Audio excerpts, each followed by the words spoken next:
Community and trust, two words that make up the mission of Community Trust Bank. For 40 years, Community Trust Bank has sponsored the Pike County Bowl. The players and the teams have been so memorable. But Coach Philip Haywood, you're legendary. The coach with the most wins in Kentucky high school football, and a true gentleman. We honor your memory. Community Trust Bank, building communities built on trust. I really believe that in life you have to have a vision. You have to see something that's out there maybe before you ever accomplish it. And that vision is going to start somewhere deep inside of you. It's going to start maybe in your heart, so to speak, and it eventually becomes a thought. It moves into your mind. And once it gets to that and you start manifesting that thought, then you have a chance to accomplish it. But I think first of all, you got to see that invisible thought, the dream. Then you got to get into things like paying the price for it and those kind of things. But you got to have that dream, that vision, that thought of what you want to accomplish, who you want to become, who do you want to be. And once you're able to do those things, then you've got a chance of accomplishing some great things. Champions don't do anything extraordinary. They just do the ordinary things better than anyone else. For someone like Coach Philip Haywood, what does ordinary look like? On the surface, it is easy to see the 491 wins he amassed during his 50 years at Prestonsburg and Belfry High Schools and say winning was pretty ordinary. But if you ask Coach Haywood, the game of football is about much more than just the wins and losses. This was one of the things that I wanted to share with coaches, that I said we can't get so caught up in the winning, we can't get so caught up in what we do on a daily basis that we ever forget that the main purpose of coaching is to help young boys grow into men and to learn to do things the right way. Certainly there were times in his storied career where the legendary coach questioned, is this game worth it to continue coaching? One of the first times he asked that question was on the night of October 22nd, 1976. Young man, and we were in our going to second season on our way to the school's first district championship. And we'd won all the big games that we needed. We were heavily favored. It was in October, one of those perfect nights for football. You know, everybody's pretty excited. And the school had never won a district championship, never been in the playoffs. So everything was set. We quickly jumped out to a 2-touchdown lead. We kicked off. You look across the field, one of our young players was lying face down on the far sideline. And as I started across the field, I just got this sick feeling in the pit of my stomach that I'd never had before, and pray I or no one else will ever have again, that this young man was hurt badly. And as I reached his side, I could hear him saying, I can't move, I can't move. And the shock of that was just tremendous, not only to the player and his family, but to our team, our community, and to me, the coach. You know, we went on, won the game. That wasn't the problem. But afterwards in the locker room, you know, you couldn't tell if we'd won a game. You couldn't tell if we'd won a championship. There was just great concern by this young man, Stuart Wright, his teammates, the coaching staff, and everyone involved of the seriousness of this injury. But each time he questioned should he continue coaching, the answer was yes. And you know, I've always had, I guess, a pretty good feel of what football is about, what athletics is about, of the values and the characteristics and traits that you learn by playing sports, especially football, and how it takes young boys and they learn to become men by the time they're through playing it. But there's always a risk involved, and that's true not only in football, but in anything that you do. You know, there are things that can happen. And in this case, early in my career, it became a question very early for me of, was it going to be worth it to continue this? It was worth it, but it was not until years later when Haywood took his first job as an assistant football coach. I felt like this game taught more than anything I'd been involved in up to that point. Now, the others were fun. I thought they were great. I thought they taught great fundamentals. And yes, you could teach some good life skills with them. I'm not saying the others don't as well, but I thought this one really got to my heart, my spirit, more than anything else. In 1972, under the tutelage of Hall of Fame coach Roy Walton. Haywood would have success with Tate's Creek as the Commodores would go undefeated and win a state championship. The next 2 years, Haywood was an assistant at Meade County before his calling home to his alma mater, Prestonsburg, where he guided the Black Cats for 9 years from 1975 to 1983. The date, August 29th, 1975. Haywood would take home his first win in the Black Cats season opener against Breathitt County, coached by another Hall of Famer in his first year, Dudley Hilton. Neither one of us knew anything of what the other was doing or what we were doing. I think at that time we were just starting out as very young coaches. And while Coach Hilton was at Breathitt County and I was at Prestonsburg, we got to know each other very well. We've met several times during our coaching days. I've taught him a few things, and he sure taught me a lot of things. And we learned from each other. We was both very competitive, and he helped me be a better coach, and I hope I've helped him be a better coach. But again, no, we've always had a good, close relationship. I've seen what he was doing, and I guess he made me go to work more, and I appreciate the leadership that he had, that he wanted to win, and it sure rubbed off on me because that's kind of what I wanted to do. They've won 31 in a row, 2 state championships. They've got things rolling down there. What made Philip Haywood unique as a coach? Well, it was the way he built the Pirates program. All business wanted you to do things the right way, and that was from the very start, doing things the right way every day. They just didn't have a show up there. He had a program. And he taught me a long time ago that if you're going to win in this business, you need a program. You don't need a show. God has a plan and a purpose for our lives. Now, whether we buy into that or not, that's your own individual persona. Each person can take that for whatever it's worth. And there's a verse in Psalms 32:8 that says, "I'll guide you along the best pathways of your life."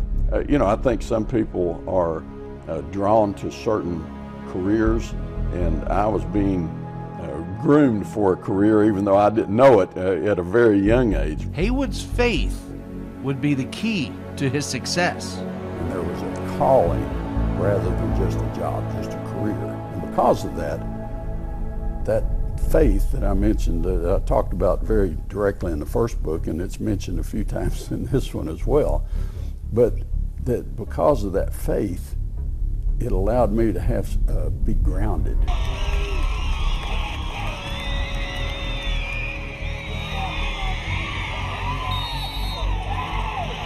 Haywood captured 8 state championships, but that also meant 42 years worth of persevering through a season which did not end in a championship.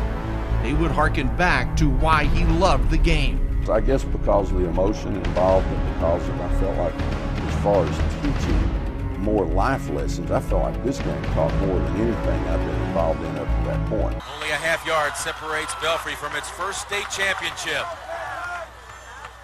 The snap. Jones, touchdown. Championship to the Pirates. How emotional was that game? Gosh, it's one of those, obviously in 34 years, I've been a part of a lot of wins. I've been a part of a lot of losses. Some losses stick with you more than others. But that win, to see grown men cry, 14, 15, 16, 17, 18-year-old kids cry. Haywood eventually earned that championship ring as a head coach in 2003, and he would win 7 more. But they would not come without a significant wait. From 1987 through 2002, Belfry never played in the championship game. But now that championship took a while. It didn't happen in 5 or 10 years or 15 or 20 or 25. 31 years from the time I was at Tate Creek and won that first championship as an assistant coach before we won our first one at Belfry. Haywood adopted a philosophy of teaching that went far beyond plays and drills, but focused on the life lessons he believed the young men he coached would need in the next chapters of their lives. You do things the right way, period. And there's a right way and a wrong way. And if you'll do things the right way, good things will happen to you. Doesn't mean life's going to be easy, but good things will happen to you. And don't ever sell out for the easy way. Make sure you do things the right way. Because as he describes it, and if there was a message that I learned very early in my career, is that your standards have to be much higher than a win or a loss. It's a giving kind of game. I think you get a lot out of it, and I think it's a responsibility to be able to give back to it. And I think if the game is taught the right way, and if you go about things the right way, then hopefully others will be able to learn some things from it and then be able to pass it on to others. I can remember it was probably my first week playing up here at the high school. He always had a talk after practice, you know. And that wasn't about football. It was about, you know, being a better person, being a better you, and being somebody who, you know, who cares about other people. But I remember this talk this one day. He was talking about being humble. And how far humility can take you. Okay, now, hey, be aware. Come on, get in. Be aware of an onside kick. All right, remember we're running way at your turn. We don't know how far he kicks the ball, so we got to back up. You know, probably. There is something to be said about consistency. Philip Haywood was the embodiment of that word. He was a class act. You know, when you look over to the sideline and like you said, you see that coat, shirt, and tie, it brought a little bit of ease because with him at the helm, it was, like you said, it was consistency. You knew the game plan. He was going to stick to the game plan. And he was always 5 moves ahead of everybody else. Coach was very rich on tradition. You know, if you see the Belfry football helmet, it still looks the same as it did in '85, right? So he was a very, and he really didn't care what anybody thought about that. He was like, this is me. We're going to do what we do, and I'm going to do what I do. And that will forever be a staple in my mind of that Navy sport coat wandering that sideline. It's special to me that he did that. For years, Haywood rarely took the credit he deserved and gave it to everyone around him. I've been blessed by God to just be fortunate enough to have coached as long as I have and have all these great players over the years to be a part of the program. And you know, they're the guys that score the touchdowns and make the tackles and make the plays, and I'm just fortunate to be around them. But it's really, again, it's more about us than it is about me, and I guess I'm happy to be a part of it. But really, it's about our team, it's about our school, and it's about our community. It's something, you know, you guys probably talked about a little more than I have, and I guess somewhere down the road I may appreciate a little more than I do right now, but I would like to. If I got a minute, just to say that I really thank God and my Lord Jesus for really allowing me just to be able to coach, I guess, as long as I have, and work with so many fine young people and so many fine coaches over the years, because we like to say our program's never about me, you know, about not just me individually, about any of our players. It's about us. And I've been blessed to have so many great players over the years and so many great coaches. You know, just Coach Vic seems like he's been with me for almost every one of these, you know, even though I was at another school for a little while, but not long. And, you know, Coach Rowe's been here for every year except one, and all these other coaches seem like they've either played for me or coached it with that. We just had a lot of continuity here in our staff. And it's just been a great privilege for me and a great blessing to be with all these guys for so long. And it wasn't about him. Nothing was about him. It wasn't, he could care less about accolades. You'll never hear him talk about his wins. You wouldn't. We talk about him, but he didn't. You know, I think I've coached a long time, and I've been successful, not because of me, but because I've had great players, great coaches, great community support. There's so many factors in this. Haywood used each shining moment to better define his definition of success. that the success is doing things to the very best of your ability, with the abilities that God gives you. I believe that we were all designed with a certain destiny in mind. It's up for us to fulfill that destiny. It's up for us to find what it's supposed to be. That's kind of my background. That's where my faith is, that I believe that we have a Creator that gave us certain strengths and abilities, and He expects us to use those to the best of our ability. Coaches coach, but they must also teach, and not just the lessons on the fields of play. I think every coach in every sport sees the opportunity to make a difference in the lives of student athletes. I think we all believe in that. But Coach was sold out to the idea that I can help this young man be a better spouse, be a better community member 10, 15, 20 years from now. And not only was he sold out to that, he expected his coaches to buy into that too. Or you could coach somewhere else. He always had, some type of wisdom to give to us. He was, and it was more than football. It was about more than football. He was just trying to make us better men for the future. As a player on the outside, you think he's all business, but after you coaching with him, I've also got to see the person more so than the coach. He wanted you to see the faith, the family, the football. And there's 1,000 things that goes into each one of those. That was the title of his first book. That was him. His faith, his family, not only his, blood family, it was the family of Pond Creek, and football.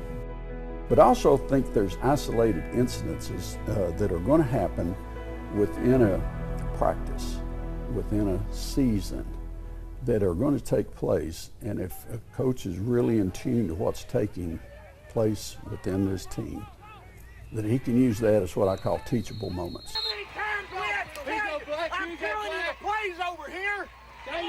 What do you need? Capitalizing on each teachable moment, helping boys grow into men.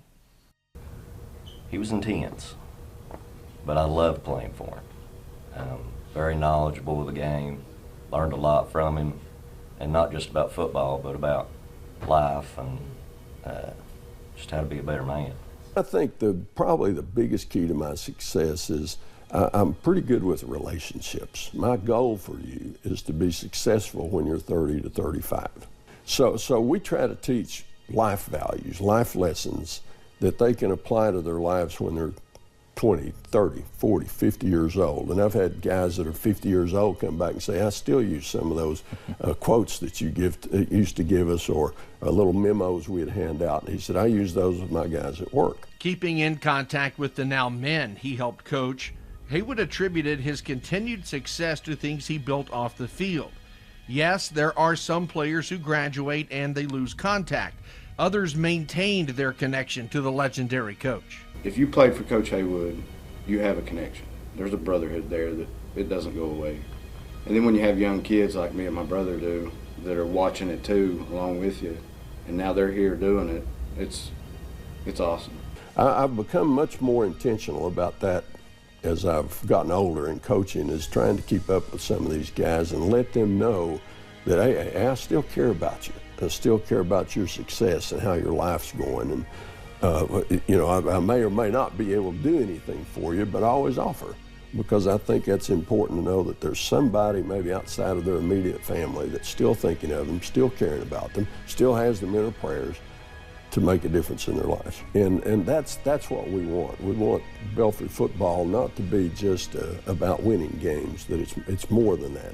It's about developing young people for life, developing coaches for life, developing a community for life, and it's just built around this program. Haywood didn't wait for the players to be on his team before he started building those relationships. He spends a lot of time talking to our young people that are coming into the program, and he starts to build that relationship with them and build that circle of trust with them at that age. And he does it with our younger youth as well. The connections he cultivated with the past, present, and future players were some of the reasons he never retired. to a certain extent, I think, well, what else am I going to do? But as long as I can add value, as long as I can make a difference in our kids' lives, and I think I'm still being able to do that, influence them in a proper direction. And as long as we can have success, that's got to be in there too. I think the community will probably say, hey, it's time, if we're not having success. But as long as we can do that, then I'd like to continue to keep doing what I'm doing. And Haywood was going to keep going, sitting at 491 wins. And because of who he was, he wanted 500. Coach Haywood is probably one of the most competitive human beings that I've ever known in my life. So he would have never said that out loud, but I think deep down, I think he knew that was a milestone around the corner that very few people find in a career these days. Yeah. There is never a perfect method for success. There are 1,000 avenues, and Coach Haywood developed his own curriculum. One aspect of Haywood's coaching acumen, which may be forgotten, at one time Belfry threw the football, and they threw it a lot. In 50 years as a head coach, 46 of those saw his Prestonsburg and Belfry teams use one extremely successful philosophy. The ground and pound, Brian. Is that what we used to say? Traditionally being a pound and ground team. But from 1997 to 2000, the coach who wanted to impose his team's dominating and punishing will on the opponent changed to a more conventional approach. It was bizarre. I mean, that's the best word for it. Now, Jonathan and I, we loved it, right? But there was a period of time in the late 90s that the personnel was just, we had so many guys that could run and catch, and we had kind of like missed that staple of running backs. It was kind of exciting. It's kind of scary because it was new. It was new to coach, it was new to me, so we were all learning at the same time. If you remember, that's the Hal Mummy era too. That's when it was air raid. That was the big thing around here. And we had a guy that could do it. And of course, Jonathan could throw it a mile. So it was fun, I can't lie. And that's fun football to watch. But it was interesting as we started changing back to kind of the old style, which, is not always the most fun thing to watch, but it's effective. As everyone knows, Belfry's greatest success was in one style, power football. That old school and fundamental method was the cornerstone of Pirates' victory after victory. Haywood's 14 championship game appearances were due to a strong defense and a relentless and often overpowering ground game. We kept plugging away. We kept trying to improve this, improve that, and then it started falling together, and we've been on a really nice run here for the last 15 years of again, great players, great coaches, great community, and things have fallen into place for us. It was almost like after that point in time, Coach got in and knew he was in the zone after that. He was like, we've made it back here. We can continue to do this. But after the celebrations had quieted down, the focus would return to bettering those around him and being a leader off the field. And I think one of our great accomplishments is winning championships, obviously. Right. Because those are big things. They're hard to come by. You say, man, you get one, you get two or three, and then all of a sudden, hey, they're not coming anymore. You go a long period in time before you don't get the state finals. And people can sometimes get a little complacent and think, well, this just happens every year, but it doesn't. It's very difficult to do. A lot of things have to fall in place for you, for your team, just a lot of different things like that. And those are tremendous accomplishments, I think, for me personally, that to be able to say, hey, I was a part of a championship team. But I think my greatest accomplishment will be what they've learned, hopefully, from me at school or in youth group or wherever it may be, about life lessons, because that's what really matters. How are you going to treat your family? How are you going to, what kind of employee are you going to be? Those type of things. Are you going to go about things the right way? Are you going to be able to lead other people? What potentially can you be? And to remember those things, to me, that would be considered for me one of my greatest accomplishments. At some point, our final day on earth will come. For Philip Haywood, his passing came much earlier than anyone could have imagined, but he was prepared. We're all going to have one day. We're all going to go in for our last interview, and the Bible's pretty explicit on the questions we're going to be asked. One is, what'd you do with my son? The second question was, what did you do with the resources that I gave you? Philip Haywood was much more than a football coach. He became a motivational speaker, an author, and he reflected on how he wants to be remembered. Well, I want to be remembered as a person that loved his family, loved his kids, loved his church, tried to do the right thing, and that I was just humble enough to know that I make a lot of mistakes every day, you know. And I tell our coaches this, I tell our kids this on a frequent basis. I probably need to tell my wife more that I make mistakes, and she would remind me if I don't. But that I cared about people. That I cared about people, and I gave more than I got. Mm-hmm. And I've always wanted to be a giver. I think that's part of my personality. And I think if people take that upon themselves to give and not worry about what you're getting, but just give, that good things will come back to you. But you don't do it for that reason. Yeah. And I think I'd like to be remembered as a person that cared and gave. I think Coach Haywood's legacy is he was definitely the winningest coach in Kentucky, and that's how some people remember him. But I think the people that was close to him remember him as like the best man they know, and he's very godly. We all know his coaching abilities, but his legacy is not just coaching. His legacy is how he went about every day to make others around him better people and better at whatever they were doing. And there's a lot of things that he's done to help people that nobody knows about. He didn't want them to know about. He wasn't about that. How many people's electric bill he paid? You know, nobody knows that. How much scholarship money he's given over the years? Nobody knows that. But that's the kind of man. He wanted to help people in this community. If somebody in this community needed something and he could help them, he was going to do it. And he was all about that. He wanted Belfry area to succeed.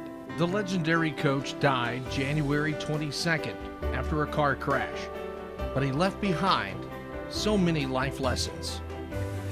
Everything worthwhile in your life is uphill. And I mean everything.